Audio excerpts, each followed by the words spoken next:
Welcome future animators. We're going to be using Photoshop in here to get started with animation, 2D animation that is. We're not going to be doing any 3D animations in here, at least not for this first quarter while you guys take animation. It's really about getting the fundamentals of animation down. And to get started, Photoshop is a wonderful application to get started. We're also going to check out Adobe Premiere, and we're also going to be looking at Adobe After Effects, which is another very, very powerful program that Adobe makes. To get started in here with using Photoshop as an animation tool, which is, traditionally used for a photo manipulating tool, there's a couple things that you guys need to know and need to do before you start. I'm going to go to File, New. And in here, I have document type film and video, HDTV, 1080p. Now, when you guys open it up, it's probably going to say US paper letter 8.5 by 11 inches.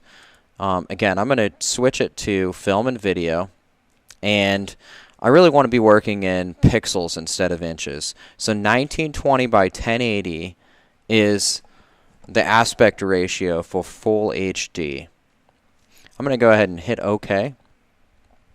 And in here, it's automatically gave me a video timeline, and that may have been because of my presets. So if you may be starting in a photography preset, and so if you want to change that, it's up here on the upper right hand corner. Go ahead and click motion to get a timeline to come down here. And then I'm going to have you guys go up to layers. And when you guys are up into layers, cruise down to video layers, and not new video layer from file, but new blank video layer. So I repeat, you need to have a new blank video layer. So you need to click that.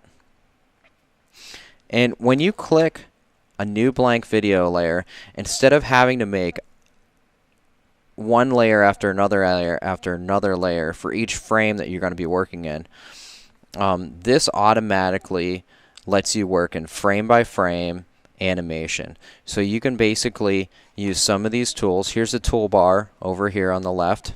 So this I would refer to as your timeline, and this I would refer to as your layers tools, where you can work with different layers in your timeline. For right now, we're only going to be working with one layer. And you'll notice that if you come over to your toolbar, if you click on some of these, there's more tools in there. So there's other tools that are just hidden in there, and they're more like related to each other. These are tremendous tools for eliminating backgrounds or taking a foreground element out of a background, such as these tools as well. Each photo or each project that you're working with will call for a different tool to use, and we'll talk a little bit more about these tools later in the quarter. And you won't need to have those right now. And if you've taken Miss Hodis's class, you're going to be much further along with this segment of using Photoshop. You'll really kind of like being able to animate in here, and I hope that you end up helping your neighbor in class with some of these parts of it. We're going to use a Paintbrush tool to do most of our traditional animations that we're going to be doing in here. And you can go from the brush tool to the pencil tool. Depends on what you want to use or what you want to work with. Up here is the sizes, so you can switch, and these are indicated by pixels, so that's 27 pixels. And you can also change your brush shape. So you can go with a much softer brush or a much harder edge brush, and down here would kind of give you an indication of what those brushes would look like. In here you can change your hardness level to it, and you can also change your opacity to it, so as well as your flow. So all of these tools will help you artistically, creatively create what you're trying to create in here. And as some of our 2D animations become stronger and stronger, you're going to be using some of these tools in there. So it's good for you to know where they're at. I'm going to change mine to like, say 9 pixels here. Let's click out of that. Down here is where it's going to show you the color that you're working in. Traditionally it's black and white, and you can switch back and forth. And if I select one of those colors, I can switch the color that I'm working in. Just like that. One more thing that you really need to have set up before you start animating is to click these 4 horizontal lines down in the lower right hand corner right there. Click on that, and you're going to need to have Enable Onion Skins clicked. So if you click that, for instance, I drew that frame, and if I go to the next frame, I can still faintly see that same frame.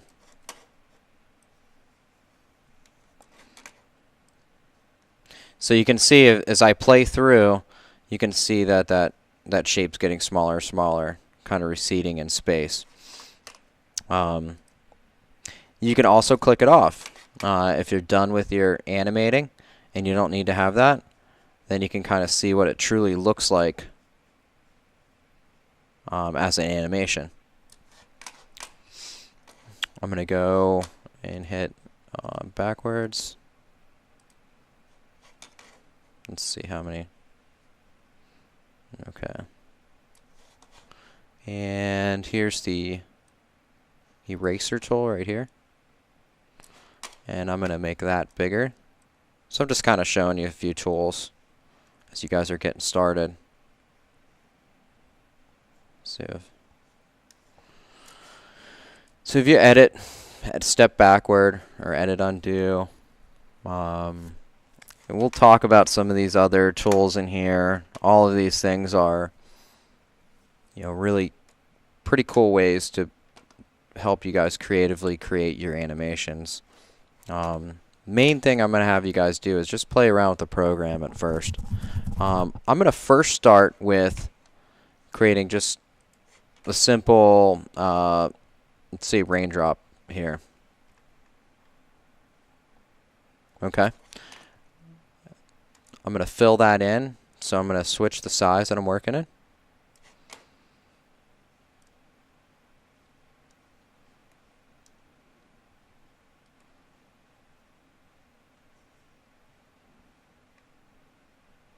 Okay, maybe there's a little highlight there.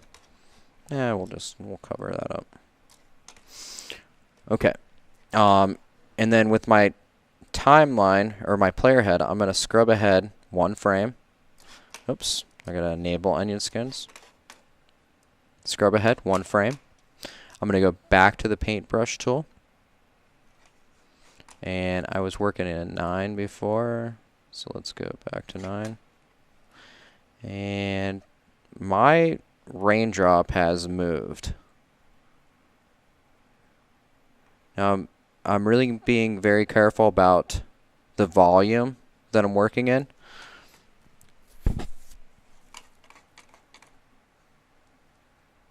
And let's see, I was a little bit bigger, so I'm going to fill that in.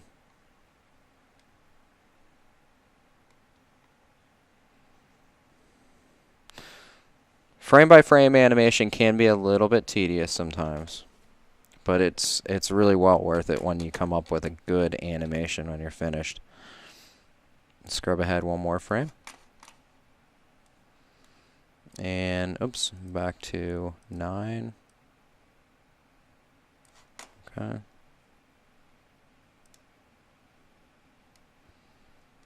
Okay, so that raindrop is starting to stretch a little bit.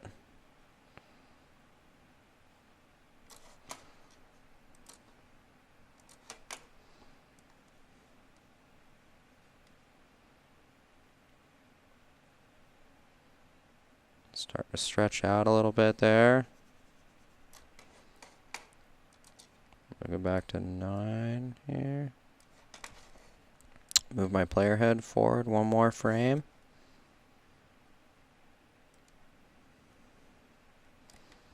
It's very easy to let your animations grow over time that don't really need to grow. So think about your volume. We'll just switch it like that.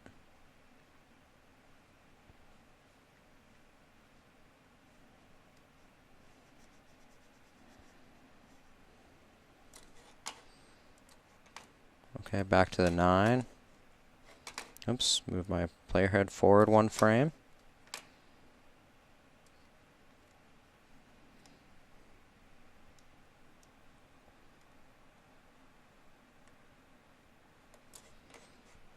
Okay.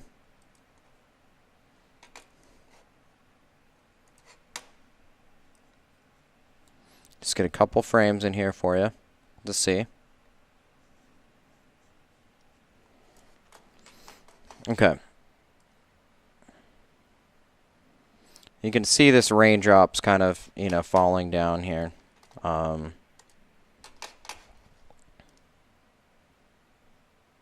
that looks really cool. Who knows what happens at the end? Maybe there's a big splash at the bottom. But you're the animator, you're the creator. I want you guys to be as creative as possible with that. You can see that the volume, it looks pretty fluid, but it doesn't really change size very much throughout.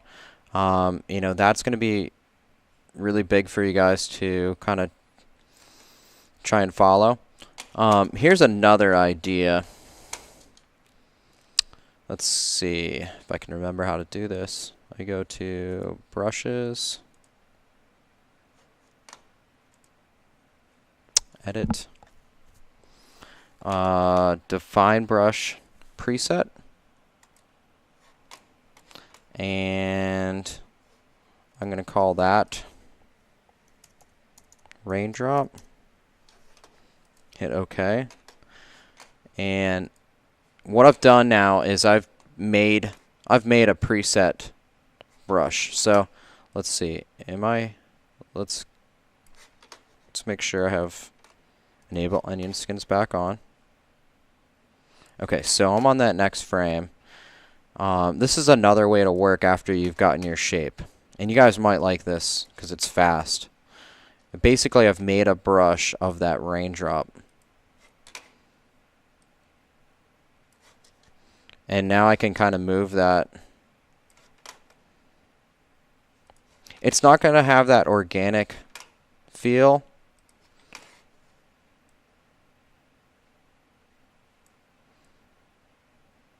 Okay, maybe it splashes right there. And we're going to switch it back.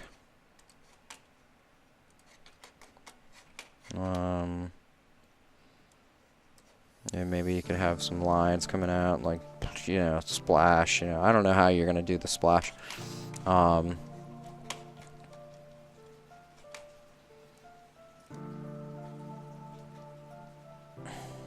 Maybe this condenses a little bit right in there.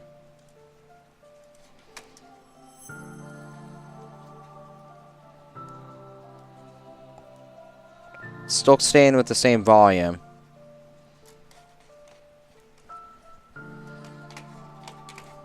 Alright, let's take a look at what we have. Okay, so if you play it back, this will be fun for you guys to explore and try out.